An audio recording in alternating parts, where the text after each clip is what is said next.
चलिए दोस्तों, आज हमारे पास एक टॉपिक है। टॉपिक का नाम ये है मक्का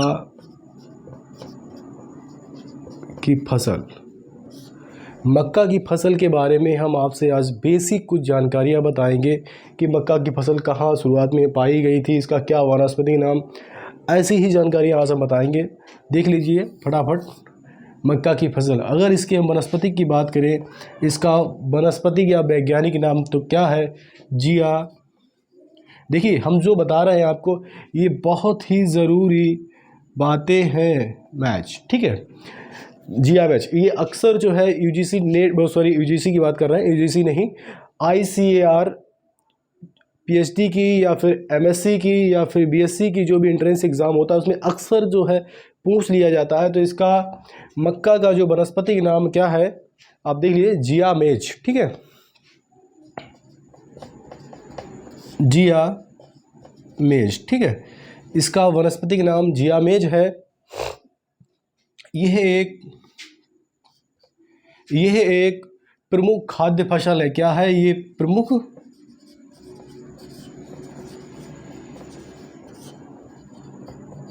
खाद्य फसल है, ठीक है। ये मोटे अनाजों में इसकी गिनती होती है। कौन से अनाजों में? मोटे अनाजों में इसकी गिनती होती है, ठीक है। अगर इसके खाने की बात करें तो ये इसमें भुट्टा क्या होता है? भुट्टे की शक्ल में खाया जाता है। किसमें? भुट्टे की शक्ल में, ठीक है।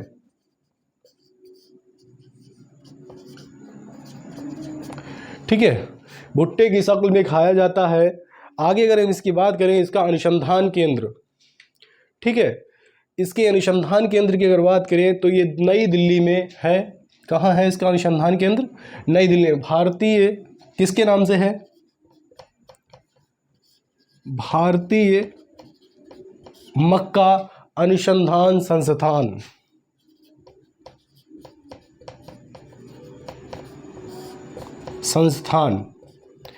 भारतीय मक्का अनुसंधान संस्थान कहाँ है? नई दिल्ली में है। अगर इसकी बात करें इसकी कब स्थापना हुई थी? इसकी स्थापना 1957 ईस्वी में, 1957 ईस्वी मतलब वर्ष में हुई थी, ईस्वी नहीं वर्ष में। अनुसंधान, भारतीय मक्का अनुसंधान संस्थान कहाँ है? नई दिल्ली में है। स्थापना कब हुई थी? 1957 वर्ष में इसकी स्थापना हुई थी। नई दिल्ली। मक्का का जनक किसको कहा जाता है? अब बात आती है मक्का का जनक। मक्के के जनक को किसको कहते हैं? मक्का का जनक किसको कहा जाता है? तो मक्का का जनक है डॉक्टर, कौन है कमेंट में बताइए। Doctor KC Dabral. Doctor KC Dabral, जिनका एक एक्सीडेंट में इनकी मौत हो गई थी। शुरुआत में ये डॉक्टर KC डबराल जो थे, इनकी ये करीब 83 वर्ष के थे, जो उनकी एक्सीडेंट में इनकी मौत हो गई थी, कि कार्य दुर्घटना में इनकी मौत हो गई थी। अगर हम बात करें इनके, तो यहाँ पर ये पढ़ाते थे, पहले काम करते थे कृषि अनुसंधान केंद्र चंदनगांव में। ये कभी क्या बोला जाता था? ये मक्का अनुसंधान केंद्र बोला जाता था। कौन सा? कृषि अनुसंधान केंद्र, कृषि अनुसंधान केंद्र चंदनगांव, ठीक है। कभी ये क्या बोला जाता था? मक्का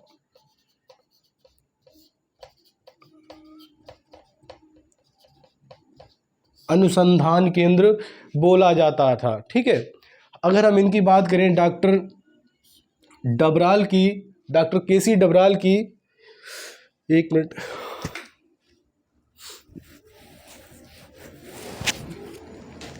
अगर हम डॉक्टर KC डबराल की बात करें तो इन्होंने अपने दोस्तों के साथ, मतलब अपने जो कार्यकर्ता थे, कार्यकर्ताओं के साथ मिलकर कार्यकर्ताओं के साथ मिलकर सन 1972 में संकर प्रजातियां यानी कि सकुल प्रजाति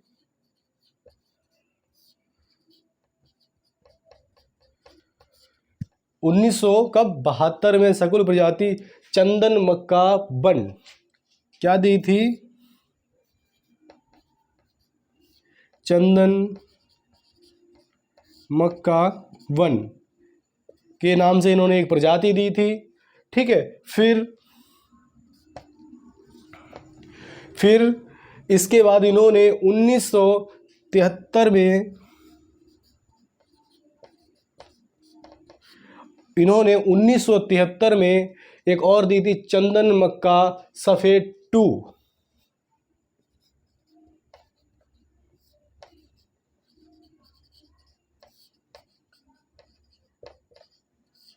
सफेद 2, ठीक है, चंदन मक्का सफेद 2, ठीक है। और वर्ष 1976 में इन्होंने चंदन मक्का 3 को विकसित किया था।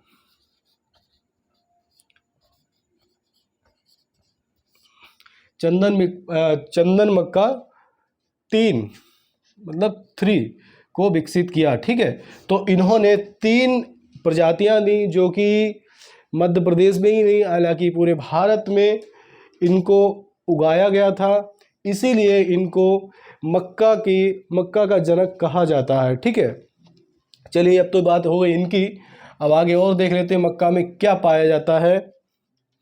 मक्का में प्रोटीन जो होती है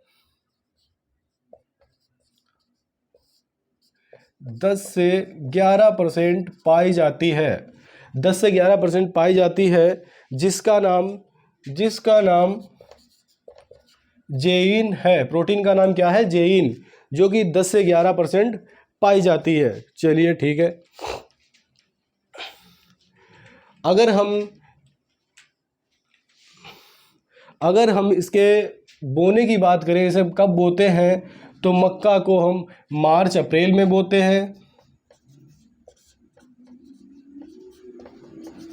ठीक है, नंबर 2, मक्का को हम जून के आरंभ में बोते हैं, जून के आरंभ में बोते हैं। नंबर 3, सितंबर या फिर हम अक्टूबर में इसे बोते हैं।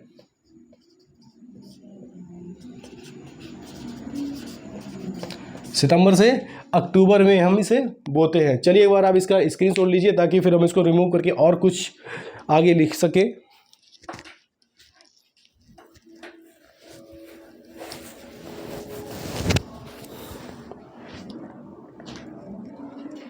चलिए हम उसको नहीं, इसको यहाँ से रिमूव करेंगे, ये यहाँ से और यहाँ तक। ठीक है, चलिए इसको हटा देते हैं। आगे हम इसकी अगर बात करेंगे, C4 क्या है?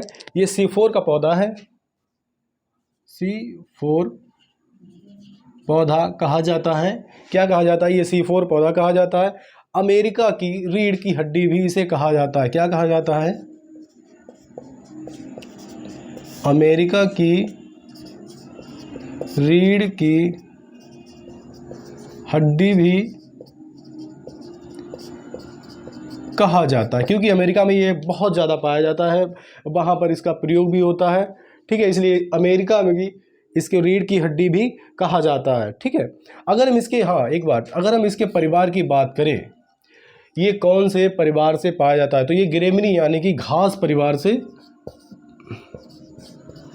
ग्रेमिनी ये घास परिवार से पाया जाता है। ठीक है, ग्रेमिनी में और कौन कौन से फसलें आती हैं, इसके बारे में भी हम थोड़ी चर्चा करेंगे आपसे। ग्रेमिनी में बहुत सारी आती हैं, जैसे कि गेहूँ। ठीक है, क्या? नंबर 1 गेहूँ, नंबर 2 जौ,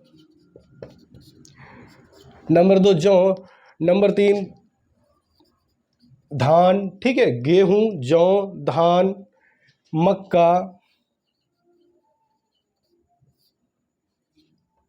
ठीक है, मक्का। उसके बाद आपका आ जाता है बाजरा, गन्ना और ज्वार, कोदो, चीनी, ये सब आ जाता है। बाजरा, गन्ना, ज्वार, कोदो और क्या आ जाता है, गिन्नी घास। ठीक है, ये किस में आता है, ये सब ग्रेमनी यानी कि घास परिवार में आते हैं। चलिए,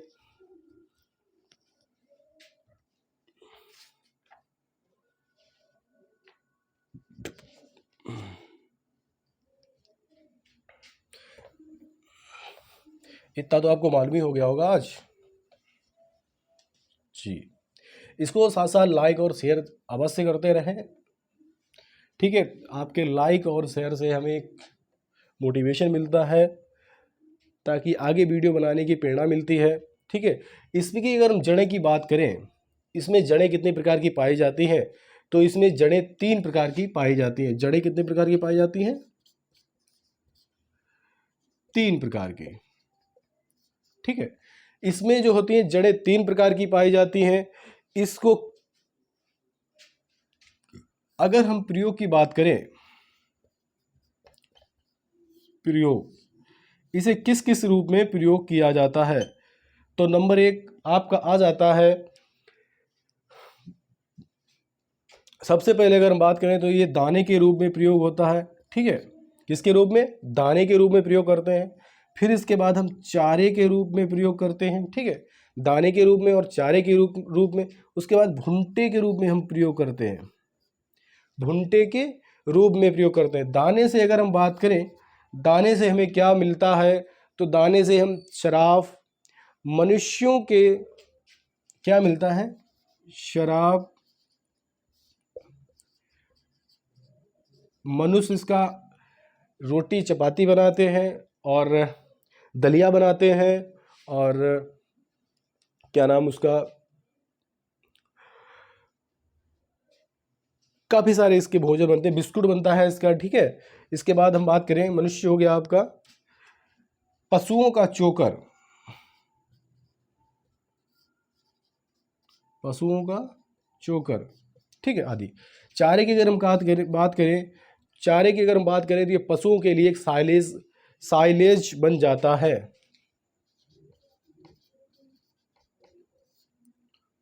पशुओं के लिए साइलेज के रूप में,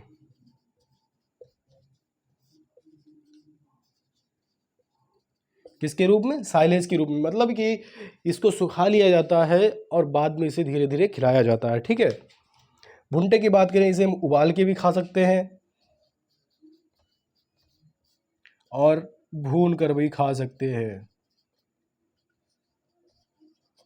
ठीक है, क्या क्या कैसे कर सकते हैं, इसे उबाल के भी खा सकते हैं और इसे भून के भी खा सकते हैं। तो ये तो इसके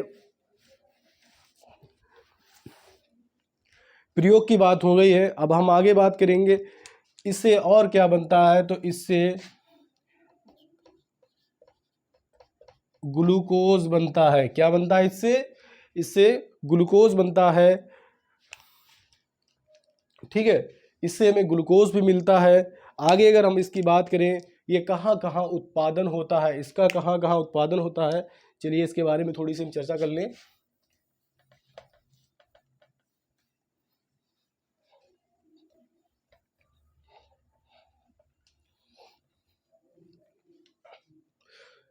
मक्का का उत्पादन,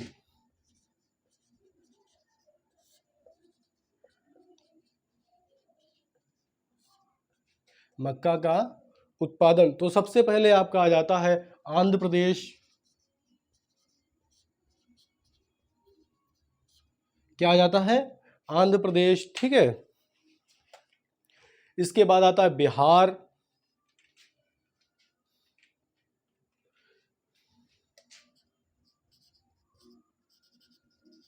ठीक है, कर्नाटक आ जाता है इसके बाद,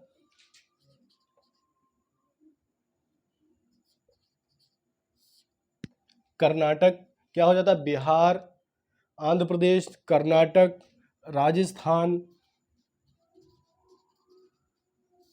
और आपका उत्तर प्रदेश, ठीक है, राजस्थान आ जाता है और आपका उत्तर प्रदेश। अगर हम आंध्र प्रदेश की बात करें तो यहां सर्वाधिक उत्पादन होता है, क्या होता है?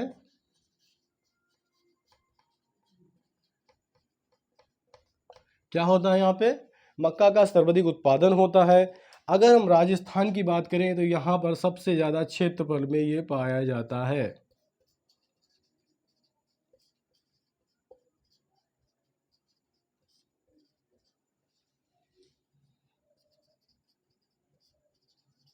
ठीक है, अगर क्वेश्चन पूछा जाए कि सर्वाधिक उत्पादन मक्का का कहाँ पे होता है तो आपका आंध्र प्रदेश आंसर रहेगा। अगर आपसे पूछा जाए कि सबसे ज़्यादा क्षेत्रफल में मक्का कहाँ उगाया जाता है तो आपका राजस्थान आंसर रहेगा। ठीक है,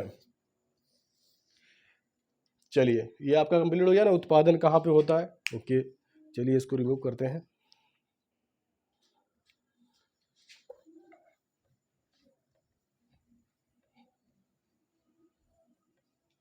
हम इसकी कुछ प्रजातियों के बारे में बात कर लें आपसे।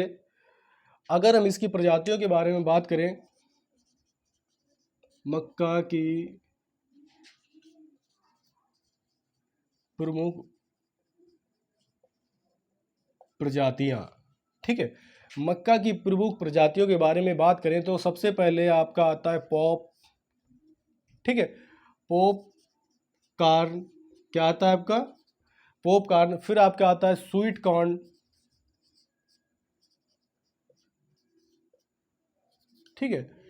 नंबर 3 में आपका आता है प्लिंट कॉर्न, ठीक है। नंबर 4 में आपका आ जाता है, एक मिनट, चलिए, नंबर 4 में आपका आ जाता है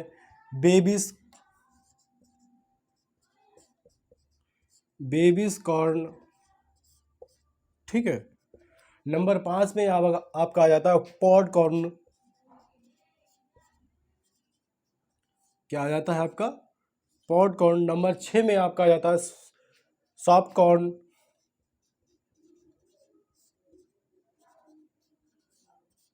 और नंबर 7 में आपका आ जाता है डेंट कॉर्न, ठीक है।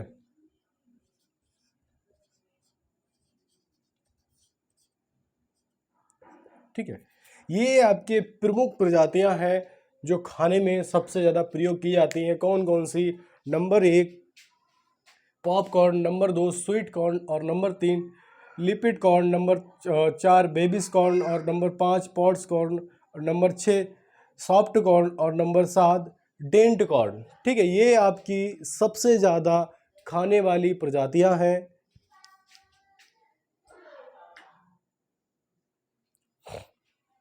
चलिए, ये तो आपकी हो गई प्रमुख प्रजातियां। अगर हम बात करें कि हाँ, धान्य फसलों के मुकाबले में इसमें सबसे ज़्यादा स्टार्च भी पाया जाता है। क्या पाया जाता है? स्टार्च सर्वाधिक मात्रा में पाया जाता है, मात्रा में,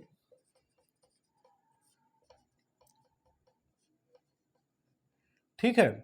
क्या पाया जाता है इसमें? सबसे ज़्यादा स्टार्च पाया जाता है। अमेरिका में इसको रीढ़ की हड्डी क्यों कहा जाता है? सबसे पहले देखिए, मक्का को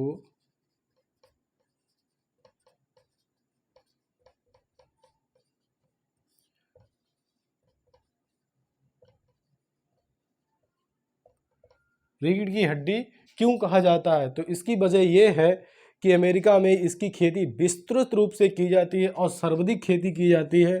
क्या की जाती है? सर्वाधिक खेती की जाती है, ठीक है, वहां पर। और वहां पर इससे तेल साबुन भी बनाया जाता है। क्या बनाया जाता है? तेल और साबुन। इसीलिए इसको अमेरिका में इस रीढ़ की हड्डी भी कहा जाता है। चलिए अब आगे बात करते हैं।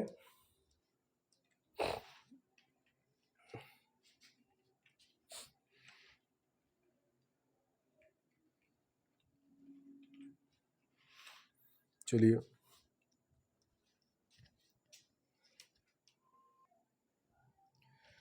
अब बात करेंगे ये कौन सी मिट्टी में उगाया जा सकता है। फिलहाल ये सभी मिट्टी में उगाया जा सकता है। अगर हम आपसे बात करें कि मृदा की, तो ये फिलहाल सभी मिट्टी में इसे उगाया जाता है। सर्वाधिक अगर इसके लिए बलुई मिट्टी उपयुक्त है या फिर बलुई दोमट मिट्टी। ठीक है, मृदा की अगर हम बात करते हैं तो बलुई मिट्टी हो या फिर बलुई दोमट मिट्टी, ये दोनों में अच्छी तरीके से उगाया जा सकता है। बोने से पहले बीज को उपचारित कर ले थायाराम से, या फिर जो आजकल के केमिकल्स चल रहे हैं उनमें से किसी को एक चुनकर इसको शोधित कर लें, ताकि इसमें बीमारी नहीं लगती है। पेड़ जो होता है वो मजबूत पैदा होता है, मजबूत उगता है। इसलिए अगर हम बीज दर की बात करें, तो देशी और संकर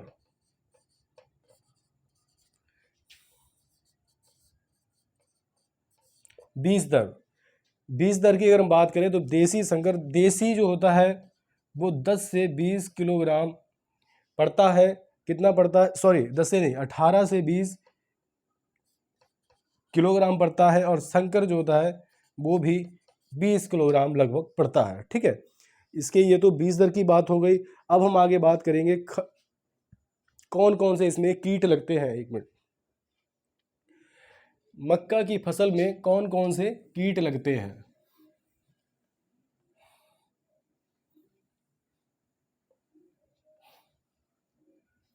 चलिए इसके बारे में जानते हैं। सबसे पहले इसमें मक्का की जब बात करते हैं तो तना छेदक आता है। ठीक है, सबसे पहले कौन आता है, तना छेदक। और नंबर 2 पे आती पत्ती लपेट, जो कि पत्ती को खा जाता है, लपेट के पत्ती को खा जाता है। और नंबर 3 में इसमें आता है टिड्डा। ठीक है, और नंबर 4 में इसमें आती भुड़ली या फिर कह सकते हैं कलमा कीट। ठीक है,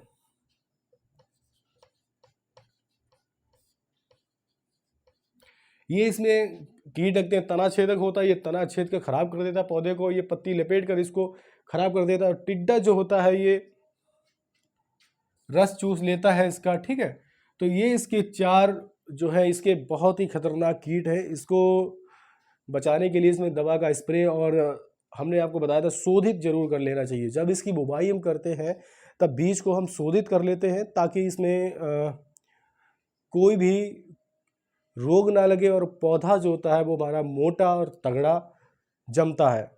तो दोस्तों ये थी आज की हमारी जानकारी, मक्का की फसल की पूरी हमने आपको जानकारी दे दी है। आप इसी तरीके से हमारे इस चैनल पर बने रहिए, ताकि हम जो भी नया वीडियो अपडेट करें आपको मिलता रहेगा। लाइक इसको जरूर करते रहें और सब्सक्राइब हमारे चैनल को जरूर करें, ताकि सबसे पहले आपके पास वीडियो पहुंचे। धन्यवाद।